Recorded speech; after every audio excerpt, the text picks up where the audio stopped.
வணக்கம் எல்லாருக்கும். ஸ்ரீ தியாகராஜர் பற்றிய நமது ஆழமான ஆய்வுத் தொடரோட 7வது பகுதிக்கு உங்களை வரவேற்கிறேன். போன பகுதியில நாம குரு தத்துவத்தை பத்தி பேச ஆரம்பிச்சோம்.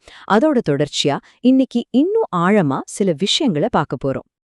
உங்களுக்கு ஞாபகம் இருக்கும்னு நினைக்கிறேன், போன தடவை குருலேக யதுவந்தி கீர்த்தனையில தியாகராஜர் எவ்வளவு உறுதியா ஒரு விஷயத்த சொன்னார்னு பார்த்தோம். ஒருத்தர் எவ்வளவுதான் நல்லவரா இருந்தாலும் சரி, சத்குருவோட ஞானம் கிடைக்காம மனசுல இருக்கிற நோய் போகாது அப்படின்னு அடிச்சு சொன்னார். இது எவ்வளவு ஒரு ஆணித்தரமான கருத்து இல்லையா? சரி, இந்த குரு தத்துவம்னு நம்ம சொல்றோமே, அதுக்கு ஒரு உயிர் கொடுத்த மாதிரி தியாகராஜரோட வாழ்க்கையில தெய்வீக குருவா இருந்தவர் நாரதர். அவரை பத்தின ஒரு பிரமாதமான கீர்த்தனைய தான் நாம இன்னைக்கு அலசி ஆராய போறோம். நாம் இன்னைக்கு பார்க்க போற அந்த கீர்த்தனை பேரு ஸ்ரீ நாரத நாடா. அடடா, என்ன ஒரு ராகம்! கானடா ராகத்துல அமைஞ்சிருக்கு. மனசு அப்படியே உருக்கும். தாளம் ரூபக தாளம். இந்த ஆய்வுல நாம என்னென்ன பார்க்க போறோம்னா, முதல்ல குரு தத்துவத்திலிருந்து நாரதரோட முக்கியத்துவத்துக்கு எப்படி வரும்னு பார்ப்போம். அப்புறம் கீர்த்தனையோட பல்லவி, அனுபல்லவி, சரணம்னு ஒவ்வொன்னையும் பிரிச்சு பார்ப்போம்.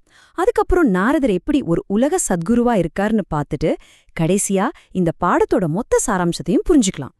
வாங்க முதல் பகுதிக்குள்ள போலாம். இந்த கீர்த்தனை சும்மா ஒரு தனிப்பட்ட கீர்த்தனை இல்ல. தியாகராஜர் நாரதர் மேலேயே ஒரு 5 கீர்த்தனைகள் பாடியிருக்காரு. அத நாரத பஞ்சரத்னம்னு சொல்லுவாங்க. இதுல இருந்தே நமக்கு தெரியலையா நாரதர் அவர் மனசுல எவ்வளவு பெரிய இடத்துல இருந்திருக்காருன்னு. நாதோபாசனேன்னு ஒரு விஷயம் இருக்கு. அப்படின்னா என்ன? ரொம்ப சிம்பிளா சொல்லணும்னா, இசை மூலமா, அந்த தெய்வீக ஒளி மூலமா ஞானத்தை தேடுற ஒரு பாதை. தியாகராஜரை பொறுத்த வரைக்கும் இந்த பாதைக்கு வழிகாட்டியே நாரதர் தான்.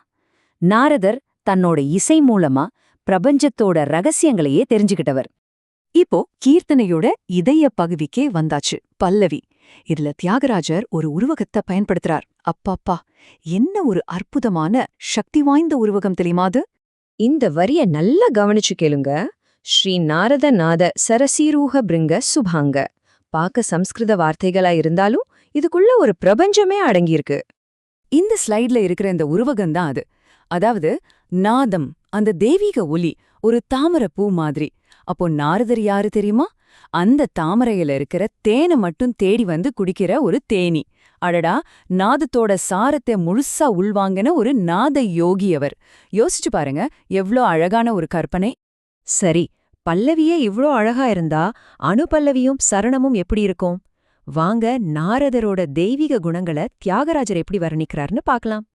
அனுபல்லவியில பாருங்க, நாரதர் வெறும் ஒரு சங்கீத குரு மட்டும் கிடையாது. அவர் தீன மான ரக்ஷகன், அதாவது ஆதரவில்லாம தவிக்கிற பக்தர்களோட மானத்தை காப்பாத்துறவர்.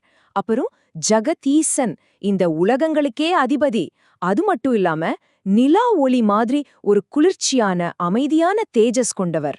சரணம் இன்னும் ஒரு படி மேல போகுது. நாரதருக்கு வேதங்களோட சாரத்திலிருந்து உருவான வீணையோட தத்துவம் அத்தனையும் தெரியுமாம்.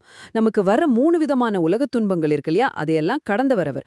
தும்புரு மாதிரி பெரிய பெரிய தேவலோக இசைக்கலைஞர்களே அவரை போற்றுவாங்களாம். முக்கியமா அவர் ஸ்ரீகிருஷ்ணரோட ஒரு நித்திய நம்பர்.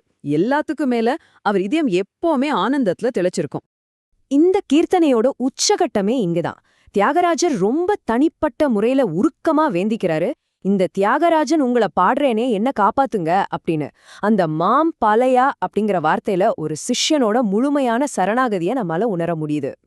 இப்போ நாரதரோட முழுமையான ஸ்வரூபத்தை நாம புரிஞ்சுக்க ஸ்ரீ நாரத நாட கீர்த்தனைய தியாகராஜரோட இன்னொரு முக்கியமான கீர்த்தனையான வரநாரதோட ஒப்பிட்டு பார்க்கலாம்.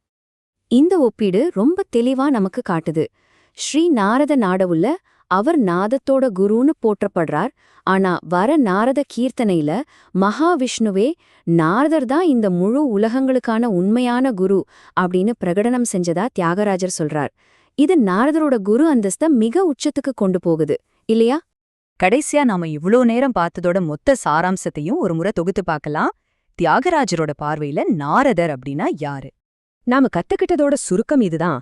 நாரதர் நாதம்ங்கிற தாமரையில தேன் குடிக்கிற ஒரு உன்னதமான நாதோபாசகர். அவர் பக்தர்களோட மானத்தை காக்கிற ஒரு தார்மீக பாதுகாவலர். மகாவிஷ்ணுவாலேயே பிரகடனப்படுத்தப்பட்ட உலகங்களுக்கெல்லாம் சத்குரு. எல்லாத்துக்கும் மேல என்ன காப்பாத்துங்கன்னு தியாகராஜர் நேரடியா வேண்டிக்கிற ஒரு தனிப்பட்ட ரட்சகர். தியாகராஜருக்கு நாரதர் ஒரு தெய்வீக குருவா வழிகாட்டினார். ஒரு நிமிஷம் நாம யோசிச்சு பாப்போம். நம்ம ஒவ்வொருத்தரோட வாழ்க்கையிலையும் இந்த குரு தத்துவம் எந்தெந்த வடிவங்கள்ல யார் மூலமா வெளிப்படுது? இந்த பதிவை பார்த்ததற்கு மிக்க நன்றி. ஞான் கோஷ் ஒரு பன்மொழி சேனல் ஆகும். இங்க நாங்கள் ஆங்கிலம், ஹிந்தி, மராட்டி, தமிழ், தெலுங்கு, கன்னடம், குஜராத்தி, மலையாளம் மற்றும் பெங்காலி போன்ற பல மொழிகளில் ஆன்மீக ஞானத்தை பகிர்ந்து கொள்கிறோம். மேலும் பல முக்கிய மொழிகளும் விரைவில் வரவிருக்கின்றன.